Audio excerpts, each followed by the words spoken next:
Driving ലൈസൻസിനുള്ള learners ടെസ്റ്റിനുള്ള ചോദ്യങ്ങൾ 20-ൽ നിന്ന് 30 ആക്കി എന്നുള്ള റിപ്പോർട്ടുകളാണ് ഇപ്പോൾ പുറത്തു വരുന്നത്.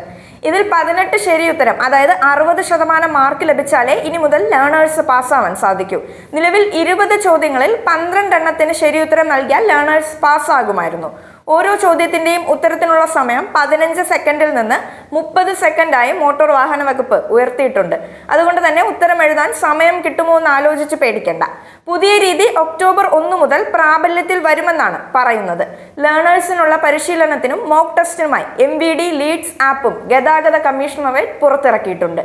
ഇതിലൂടെ ടെസ്റ്റിന് തയ്യാറാകുന്നവർക്ക് ചോദ്യങ്ങളുടെ ഒരു ഏകദേശം ഐഡിയ കിട്ടാൻ സഹായമാകും.